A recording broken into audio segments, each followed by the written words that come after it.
Orang yang dibela sama Allah Subhanahu wa taala itu Aisyah, istri Nabi SAW, yang dijuluki dengan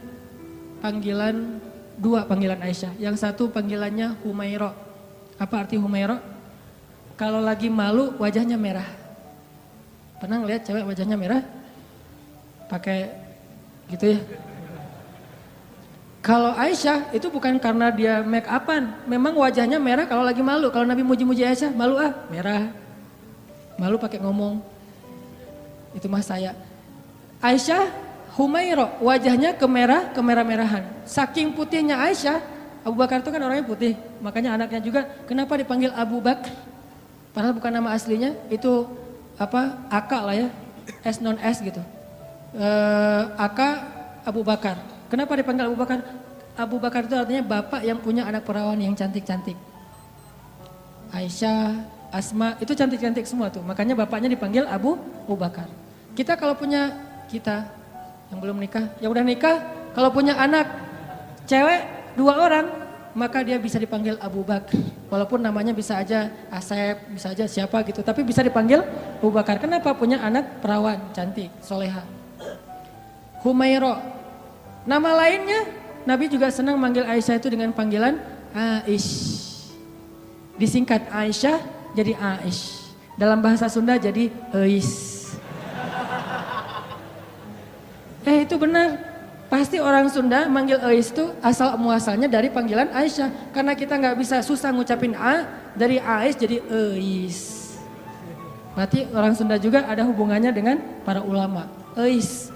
Jadi yang manggil istrinya walaupun nama istrinya mungkin siapa gitu ya, manggil aja Eis. Kok Eis sih? Aisyah gitu, Aish.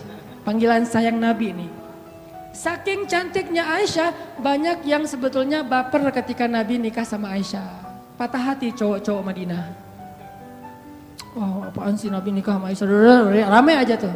Ketika Nabi nikah sama Aisyah. Suatu hari Nabi itu lagi jalan, lagi touring gitu sama sahabat-sahabat. Bahasa dulu mah berangkat berjihad ya. Cuman sebutlah touring. Karena Nabi sambil berjihad juga, sambil touring, sambil main. Nah Nabi itu kan kalau berangkat touring bawa istri ya. Jadi kalau yang berangkat touring gak bawa istri kurang ikut sunnah menurut saya. Touring memotoran bawa istri. Tadi jangan bawa jas hujan. Biar kalau hujan mah gak pakai baju. Nah Nabi lagi touring nih dengan para sahabat sekitar 1000 motor lah ya. Bermerek onta. Jalan touring sama para sahabat, di tengah jalan mampir di rest area. Kan panjang nih perjalanannya, ada rest area. Ini kayaknya rest areanya bagus, masjidnya gede gitu ya. Ada KFC segala macam lah, bisa makan di situ. Ada tempat ngopi. Mampir tuh di rest area. Pas lagi mampir di rest area, Aisyah kan dia naik kendaraan yang tertutup. Onta di atasnya ada kayak tandu gitu ditutup, khusus buat cewek biar gak kepanasan. Kalau yang cowoknya naik onta yang terbuka. Kalau bahasa kita sekarang tuh mobil lah ya. Aisyah naik mobil, suaminya naik motor. Yang nyetir siapa ya? Dan cara nih ada gimmick dikit tapi penting ya. Bekal buat teman-teman nanti kalau udah nikah. Nabi itu romantis banget loh sama istrinya. Kalau lagi touring gitu, istrinya pengen naik ke atas onta, maka Nabi akan jadikan lututnya sebagai tangga buat istrinya naik ke atas onta. Kan onta tuh tinggi tuh, udah duduk juga masih jangkung tinggi gitu kan. Maka Nabi akan jongkok, Aisyah. Akhirnya Aisyah nginjak lutut Nabi, dipegang sama tangan Nabi, dinaikkan ke atas onta. Tuh cowok banget tuh. Makanya kalau kita pengen naikin istri kita ke atas motor, walaupun motornya bebek ya, gak masalah lah. Motor bebek, udah diceperin lagi tuh, rendah gitu ya. Mah, apaan sih Pak, bisa sendiri kali gitu. Pengen ikut sunnah malah gagal. Jadi sunnah Nabi itu banyak yang seru-seru loh, keren-keren. Baca aja sirah dia, jangan cuma baca hadis teks ya. Baca juga sih sirah, banyak banget sunnah Nabi yang keren-keren, romantis. Touring nih, berhenti di rest area. Aisyah punya kendaraan sendiri. Pas lagi berhenti di rest area, Aisyah pengen ke belakang. Karena di rest area itu ada toilet segala macam, ada ikhwan, ada akhwat. Aisyah pergi ke belakang. Waktu itu Aisyah pakai kalung yang diberikan oleh ibunya, kalung hadiah pernikahan. Cuman centelannya itu udah agak-agak longgar gitu. Pas lagi ke belakang, balik, Baru sadar pas dipegang di dadanya, oh kalung saya jatuh hilang. Akhirnya minta izin ke Nabi, ya Rasulullah kalung saya jatuh dari cari-cari dari tadi gak nemu. Tolong cariin dong. Akhirnya Nabi pun nyari, gak nemu, mengerahkan para sahabat nyari. Sampai akhirnya nemu pas udah malam. Berhentinya sore, waktu asar sampai sunset, sampai udah malam akhirnya mereka baru nemu tuh kalung. Karena udah kemalaman, Nabi pun memutuskan ya udah kita bermalam di sini deh, nggak usah ngelanjutin perjalanan, berhentilah sahabat di situ. Karena rest areanya nggak terlalu besar dan airnya sedikit, akhirnya pas waktu subuh mereka tidak cukup air, nggak bisa berwudu untuk sholat subuh. Mulailah muncul desas-desus, mulai muncul lagi tweet di antara para sahabat. Ada yang pertama nge-tweet akhirnya pada repost, jadilah viral. Apa tweetnya? Ini gara-gara Aisyah nih. Kita nggak bisa sholat subuh, nggak punya air gara-gara Aisyah. Hashtag gara-gara Aisyah, sebar. Wah pada sebel sama Aisyah, ini gara-gara Aisyah. Benar ya gara-gara Aisyah sih, masalah kalung aja kok rame sih, lama-lama amat dan seterusnya. Kalung mah bisa beli lagi nanti di Madinah, rame aja di antara sahabat. Gara-gara mereka rame, turunlah ayat tentang tayamum. Itulah cerita di balik ayat tayamum di surat Al-Maidah. Kalau kalian nggak menemukan air, maka berwudulah dengan cara tayamum dengan debu-debu yang bersih. Diajarin sama Allah tekniknya, tutorial tayamum. Itu jelas tutorialnya di satu ayat. Setelah ayat itu turun, sahabat-sahabat mulai tweet yang baru. Gara-gara Aisyah tapi keren, mulai pakai jempol emotikonnya. Tadi gara-gara Aisyah emotikonnya cemberut, sekarang gara-gara Aisyah jempol emotikon tersenyum. Gara-gara Aisyah akhirnya kita punya keringanan fikih dalam berwudu yaitu tayamum. Berkah Aisyah. Paginya Aisyah, wah rame aja. Asal lewat Aisyah gitu. Pada respect gitu kan sama Aisyah gara-gara dia turun ayat. Jalan lagi nih, kan touringnya jauh banget tuh. Lintas Pulau Jawa kan ya, jauh banget lah pokoknya. Jalan lagi, ada rest area, berhenti lagi. Aisyah lagi seperti biasanya, semua orang pasti ke belakang. Aisyah ke belakang, datang, jatuh lagi tuh kalung. Ini cara takdir Allah nih. Jatuh lagi kalung, waktu itu Aisyah udah gak enak mau ngasih tahu Nabi. Daripada ntar viral lagi kan ya, jadi trending topik. Ya udah deh, gua cari sendiri aja. Lagi nyari-nyari di belakang, nyari-nyari kalung yang jatuh. Nabi memutuskan, ayo kita lanjutkan perjalanan. Sehingga para sahabat pun memberdirikan onta itu dan jalan. Nah tadi Aisyah kan masuknya di atas tanduk. Waktu itu sahabat yang mengangkat tanduk nggak sadar kalau di dalamnya Aisyah udah nggak ada. Kenapa? Itu menunjukkan bahwa Aisyah itu kurus. Itu komen ulama di hadis tersebut. Makanya kalau baca hadis jangan cuma baca teksnya, baca komennya juga. Biar lebih jelas gitu. Oh ternyata kata ulama Aisyah itu kurus. Kenapa bisa kurus? Dia rajin zumba. Zumbanya Aisyah ngepel di rumah, beres-beres rumah itu zumbanya Aisyah. Jadi keringatan terus sehingga badannya tuh bagus. Gak pernah lebih dari 55 kilo. Kalau ada di atas 55 kilo berarti gak ikut sunnah. Ya. Buat cewek ya, buat cewek. Aisyah tuh masih kurus, jadi dia ada di dalam tandu gak ada, sama aja gak terlalu ngaruh. Karena berat tandu lebih berat daripada Aisyah. Begitu diangkat oleh para sahabat gak sadar kalau Aisyah udah gak ada di dalam tandu. Jalanlah Nabi. Yuk berangkat semuanya pada jalan. Kalau di tol kan gak bisa balik arah tuh, udah jalan-jalan aja, ketinggalan di rest area. Nah Aisyah lagi nyari-nyari, pas dia dapat, senang, alhamdulillah udah dapat nih. Balik ke tempat Nabi tadi berhenti, ternyata pasukan Islam atau rombongan touring udah pada pergi. Ketinggalanlah Aisyah dari rombongan touringnya. Karena tertinggal, Aisyah pun berpikir nanti kalau Nabi sadar, pasti Nabi akan jemput lagi nih. Ya udah saya tunggu aja. Sambil nunggu Aisyah pun duduk di sebuah batu bersandar. Karena nunggunya lama bersandar di batu lama-lama ketiduran. Tertidur di sebuah batu gitu. Nabi kalau ngelakuin touring biasanya menempatkan seorang sahabat sebagai penyisir jalan di belakang. Takutnya ada barang yang ketinggalan, orang ketinggalan kayak gitu. Namanya Sofwan bin Mu'attal. Sofwan ini jomblo terkeren di Madinah. Anak Madinah yang keren, masih jomblo pula. Dan biasanya cewek-cewek kalau Sofwan lewat, Sofwan gitu. Sofwan tuh terkenal lah, paling keren. Kalau di Mekah yang keren kayak Sofwan itu Mus'ab bin Umair. Yang parfumnya gak ada duanya di Mekah, cuma ada satu.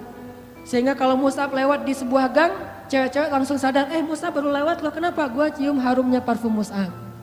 Kalau Mus'ab nyuci pakaiannya, maka orang berlomba-lomba pengen ngambil pakaian itu untuk cuci bareng dengan pakaian dia supaya parfumnya pindah. Saking kerennya parfum. Emang parfum gimana? Harga 100 milinya, 100 mili itu yang kecil 20 juta. Karena saya pernah pas lagi umroh nyari-nyari parfum kayak gitu tuh di Bin Daud, di Hilton, di depan Masjidil Haram. Pas saya masuk ditanya sama yang penjaganya, dari mana? Indonesia. Udah gak usah masuk deh. Kenapa? Indonesia bakhil katanya. Kalau Malaysia boleh masuk, kalau Indonesia nggak boleh, ini penghinaan nih kata saya nih. Masa orang Malaysia boleh masuk? Soalnya orang Malaysia kalau masuk beli, kalau kita cuma window shopping gitu kan, udah pergi. Saya tanya, karena saya bisa bahasa Arab capruk, anak uhibbu supermil lah pokoknya ya, capruk aja, banyakin ain aja pokoknya biar Arab gitu ya. Akhirnya dia nggak ngerti, udah masuk aja lah, karena nggak ngerti ya daripada rame. Masuk ngelihat parfum 1 milinya 100 mili yang kecil gitu harganya 20 juta. Pas saya lihat langsung jantungan. 20 juta berarti sekali pakai 100 ribu. Dicoel sekali 100 ribu, 2 kali 200 ribu, sehari 500 ribu pakai parfum doang. Itu Mus'ab bin Umair. Sofwan gitu juga tuh. Anak Madinah yang bisa dibilang cowok kece-nya Madinah lah. Lagi nyisir, pas sampai di rest area, ngeliat ada cewek lagi tidur di atas batu, bukan tidur lebih tepatnya, bersandar di batu ketiduran. Pas Sofwan mendekat, ngeliat wajahnya, ternyata itu Aisyah. Langsung Sofwan berta'awuz, a'udzubillahi minasyaitonirrajim. Terus Sofwan mengatakan, taraju, innalillah wa inna ilaihi raji'un. Taraju yang di Tasik Garut, itu dari bahasa Arab, taraju.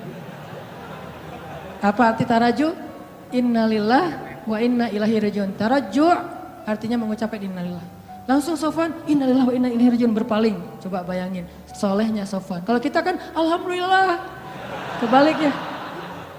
Kalau Sofwan innalillah, nih cowok keren tuh kayak gitu tuh, innalillah. Kalau Maryam ngelihat Jibril, kan Maryam pernah lagi sendirian tuh di mihrab, lagi berzikir. Tiba-tiba datang cowok keren namanya Gabriel. Jibril itu kan kalau turun ke bumi berwujud basyaron sawiyya, laki-laki yang sempurna.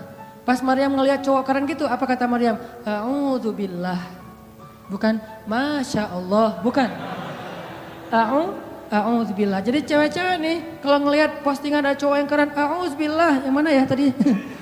A'udzubillah aja, jangan dilihat. Yang cowok-cowoknya ada yang cewek keren, innalillah wa inna ilaihi rajiun. Jadi kalau cewek-cewek nanti di luar dengerin ada yang tarajo, berarti ada yang keren tuh. Mana. Innalillah wa inna ilaihi rajiun. Karena ucapan tarajunya keras, akhirnya Aisyah kaget dan bangun. Pas Aisyah bangun langsung Aisyah nunduk gitu karena malu kepada Sofwan. Sofwan gak banyak nanya, Aisyah ngapain sendiri di sini lagi nungguin saya ya? Enggak. Nih solehnya sahabat ya, biar kita bisa ngebandingin sama kita. Enggak nanya Aisyah lagi ngapain di sini, Aisyah kenapa duduk di situ, Aisyah enggak. Begitu udah selesai taraju, Aisyah bangun, Sofwan langsung mengambil ontanya, didudukkan di dekat Aisyah, terus Sofwan menjauh dan membelakangi. Untuk apa? Biar Aisyah naik ke atas onta dan Sofwan gak ngelihat gimana cara si cewek itu naik. Kalau udah nikah romantis banget, kalau belum nikah terjaga banget. Tuh benar-benar orang-orang yang luar biasa. Belum nikah dia menjauh, gua gak pengen lihat gimana cara Aisyah naik di atas motor, kan naiknya cewek di atas motor apalagi boncengan pas pulang sekolah kan agak sesuatu ya. Bahaya kan? Nah Sofwan gak mau ngelihat itu. Cara cewek naik, walaupun Aisyah itu sangat terjaga auratnya, tapi masih Sofwan menjaga hatinya. Gak mau lihat ngelihat ke sana, tapi di sebelah sana ada cermin jadi bisa tembus ke belakang. Gak ngelihat. Kalau di mall kan suka gitu ya, buang muka gitu ke arah cermin, biasa bisa ngelihat dari sebelah sana. Bukan pengalaman ya. Pernah. Nah, akhirnya Sofwan menjauh, membelakangi Aisyah. Dalam durasi kira-kira si cewek ini udah selesai naik ke atas unta. Begitu udah selesai, Sofwan datang ngambil tali kekang unta dan ditarik. Untanya berdiri jalan. Sofwan jalan kaki di depan, Aisyah naik di atas unta. Itu cara paling bagus boncengan. Jadi jangan dibonceng gitu. Apalagi ini ojek-ojek online ya. Kalau yang ordernya cewek, Neng. Kita mah gak usah naik ke atas motor, di samping aja dorongin motor. Kenapa Mang kok gitu caranya? Sofwan. Sofwan itu siapa? Gak pernah ikut talim ya. Makin sombong ya, makin ria. Sofwan narik tuh tali kekang onta, Aisyah di belakang. Gak pernah sekalipun Sofwan menoleh ke belakang. Aisyah butuh sesuatu? Enggak. Atau mungkin bisa miss call kalau ada apa-apa. Ini nomor saya, modus. Gak ada sama sekali. Aisyah gak diajak ngobrol, Aisyah kenapa tinggal sendiri dan segala macam. Enggak sama sekali, diam sepanjang perjalanan sampai di Madinah. Nabi sampai di Madinah gak sadar kalau Aisyahnya ketinggalan karena Nabi gak langsung pulang. Biasanya nyambut tamu dulu, ada urusan negara lah. Nah lama baru dari belakang Aisyah dengan Sofwan muncul. Di Madinah waktu itu kebenaran orang-orang Yahudi lagi nongkrong di gerbang. Karena salah satu hobi orang Yahudi itu nongkrong di jalan. Senang banget nongkrong di jalan tuh. Nongkrong gitu-gitu ya di jalan. Nah pas lagi orang Yahudi nongkrong di jalan, tiba-tiba dari kejauhan datanglah Aisyah dengan Sofwan berdua. Tapi satu di atas onta, satu lagi narik tali kekang onta. Orang Yahudi tadi lagi nongkrong nih, lagi ngobrol. Datanglah Aisyah sama Sofwan, begitu mereka ngelihat Sofwan dan Aisyah langsung sepi. Diam semua orang Yahudi, diam aja. Diam, tuh ada yang lewat. Diam, pas sudah lewat, gue bener ngelihatnya tadi nggak bermimpi nih. Enggak, gue juga ngelihat yang sama. Benar kan Aisyah, benar. Mulai gosip muncul. Judulnya masih aman nih. Aisyah dan Sofwan pulang berdua. Judul standar lah ya, mainstream. Judulnya Aisyah dan Sofwan pulang berdua. Benar nggak? Benar, tapi orang persepsinya apa? Selingkuh kan? Ada affair nih antara Aisyah dengan Sofwan. Judulnya nggak bisa dihujat. Saya tuntut kamu pencemaran nama baik, nggak bisa. Orang judulnya benar. Aisyah dan Sofwan pulang berdua. Atau nanti dikembangin lagi. Aisyah dan Sofwan ada apa? Tanda tanya. Bisa aja kayak gitu. Ada apa dengan AADA gitu. Ada apa dengan Aisyah. Nah gara-gara orang Yahudi nyebarin tweet, hashtag, postingan kayak gini. Mulai viral di antara kaum muslimin. Ada apa dengan Aisyah? Aisyah selingkuh. Aisyah dan Sofwan ada sesuatu. Ramelah fitnah di antara kaum muslimin tentang Sofwan dan Aisyah. Sampai akhirnya fitnah ini terdengar kepada Rasul. Nabi juga sempat hampir ragu sama Aisyah. Saking semua orang ngebicarain itu. Lo udah dengar berita belum? Apa? Aisyah sama Sofwan ternyata kemarin pulang berdua ada sesuatu tuh. Oh gitu? Kan suka gurih ya omongan-omongan kayak gini nih. Bisa ditambah-tambahin, pecinnya ditambahin. Jadilah pecinnya banyak. Makin banyak pecin, makin sedap. Makin susah untuk berhenti kan? Nah gitulah gosip. Akhirnya viral, jadi trending topik di Madinah, Aisyah dan Sofwan ada affair. Sampai ada seorang sahabat, kalau nggak salah namanya Abu Ayyub, pulang ke rumah. Nanya ke istrinya, "Mah, udah dengar berita yang lagi trending topik belum?" "Udah Pak, Mama juga baru buka Instagram," kata istrinya. Mama punya Instagram kok Bapak nggak di follow? Bahaya. Aisyah sama Sofwan katanya di fitnah ada sesuatu. Gimana menurut Mama? Kata Abu Ayyub. Nih jawaban istrinya nih jadi panduan buat kita kalau dengar gosip. Apa kata istrinya? "Ya Abu Ayyub, gimana pendapat engkau jika ada yang mengatakan engkau selingkuh dengan seorang perempuan?" Kata Abu Ayyub, "Ya nggak mungkin lah. Papa mau selingkuh kan udah cukup dengan Mama." Mama kan segalanya buat Papa. Udah nggak ada lagi, nggak akan terbuka lagi lah hati Papa buat cewek yang lain mah. Udah gitu-gituin. "Benar Pak, benar. Sesungguhnya Sofwan itu lebih soleh daripada Papa. Kalau Papa nggak mungkin selingkuh, maka Sofwan juga nggak mungkin." "Oh gitu? Ya deh." Ditanya lagi sama istri Abu Ayyub, "Pak, ya Abu Ayyub, gimana menurut engkau jika ada yang mengatakan Mama selingkuh?" Kata Abu Ayyub, "Nauzubillah, nggak mungkin. Papa percaya banget sama Mama. Mama tuh kan cewek yang paling setia, yang menjaga diri dan segala macam." Kata istrinya, "Sesungguhnya Aisyah lebih soleha daripada Mama. Kalau Mama aja nggak mungkin selingkuh, apalagi Aisyah." Coba, gampang kan menyelesaikan masalah kayak gini? Ada isu, sesungguhnya dia lebih soleh daripada kita. Kalau kita aja nggak mungkin, pasti dia lebih nggak mungkin lagi. Gitu caranya, husnuzon. Tapi di luar berita itu tetap berkembang. Sampai akhirnya Nabi datang ke rumah Aisyah. Bertanya kepada Aisyah, "Ya Aisyah, pasti kamu sudah mendengar berita tentang ini. Gimana menurut kamu wahai Aisyah?" Kata Aisyah, Kalau saya bilang berita itu bohong, mungkin Nabi nggak percaya sama saya, padahal itu bohong. Kalau saya bilang itu benar, tapi Allah Maha tahu bahwa itu tidak benar, maka saya tidak akan membela diri. Wallahul musta'an, saya akan curhat hanya kepada Allah saja, Allah yang Maha menolong. Masuk ke kamar, Aisyah kecewa gitu sama Nabi. Karena Nabi dianggap nggak ngebelain Aisyah. Nabi juga bingung, benar nggak, emang kayak gitu, saking parahnya berita ini. Nabi juga bingung nih, hampir aja Nabi menceraikan Aisyah. Saking luar biasanya fitnah. Nggak lama kemudian Nabi dalam keadaan sedang sedih, rasa perasaannya itu lagi kacau banget.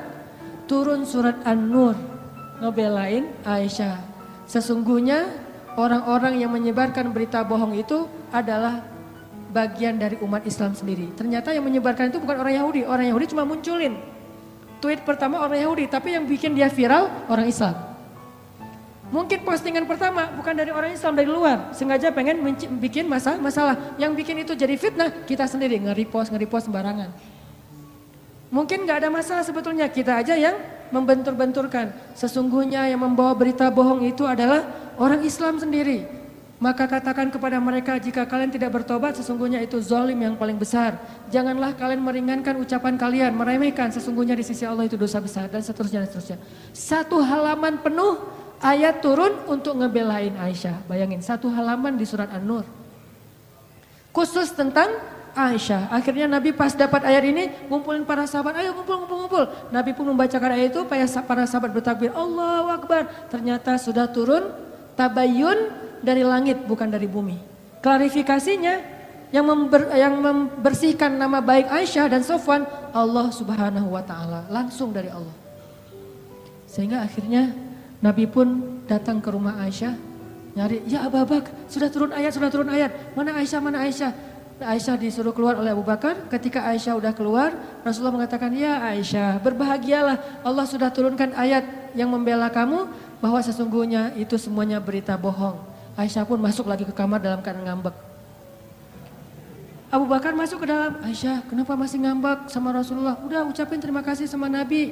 Kata Aisyah, enak aja, ngapain saya minta terima kasih ke Rasulullah, kan yang membela saya Allah. Udah biarin aja orang itu, kata Aisyah. Coba, apakah Rasulullah marah? Enggak. Kata Abu Bakar, ya Rasulullah, Aisyah lagi ngambek, gak mau ketemu. Ya udah nggak apa-apa, memang Aisyah pantas untuk melakukannya. Nabi pun pergi. Biarkan Aisyah menyelesaikan, merecovery dulu perasaannya. Selang beberapa hari Nabi datang lagi, udah normal lagi. Orang dibela sama Allah sampai turun ayat satu halaman, kok bisa kayak gitu? Apa rahasianya? Rahasianya satu teman-teman. Coba teman-teman buka surat Fussilat, surat 41 ayat 30, itulah rahasianya. Surat Fussilat, surat 41 ayat 30. Nih. Kita baca ya dikit lagi. Surat Fussilat surat 41 ayat 30.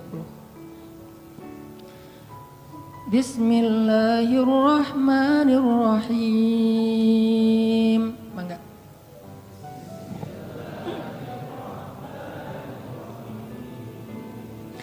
Innalladzina qalu rabbuna Allahu thumma istaqamu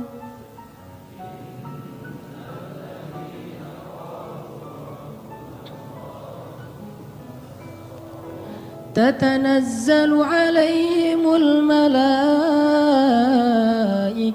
ألا تخافوا ولا تحزنوا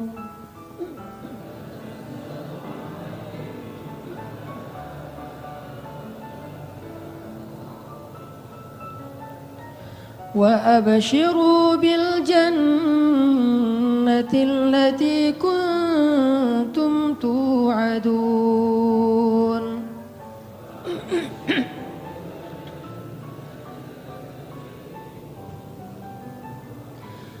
نحن أولياؤكم في الحياة الدنيا وفي الآخرة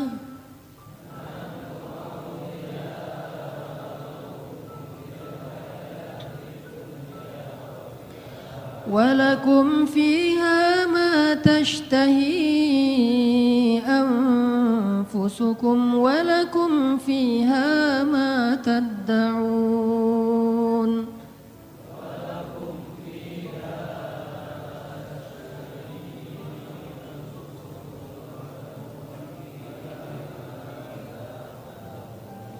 Sesungguhnya orang-orang yang berkata Rob kami adalah Allah, kemudian mereka berkomitmen istiqomah, maka turunlah kepada mereka malaikat-malaikat secara berbondong-bondong dan mengatakan, janganlah kalian takut, janganlah kalian khawatir, bergembiralah dengan surga yang telah dipersiapkan untuk kalian semua. Kami adalah pelindung-pelindung bagi kalian dalam kehidupan dunia dan dalam kehidupan akhirat. Di sana, di dalam surga, ada hal-hal yang kalian sukai, dan di sana juga ada apapun yang kalian minta. Ini rahasianya. Istiqomah. Arti istiqomah, 1 komitmen, 2 konsisten. Sehingga kata Allah, tatanazzalu alaihimul malaikah. Sebagaimana Jibril turun untuk ngebelain Hafsah. Tatanazzalu alaihimul malaikah. Sebagaimana Jibril turun membawa wahyu untuk Aisyah. 2 kali, 1 ayat tayamum, 2 ayat untuk membela fitnah terhadap Aisyah. Tatanazzalu alaihimul malaikah. Nah.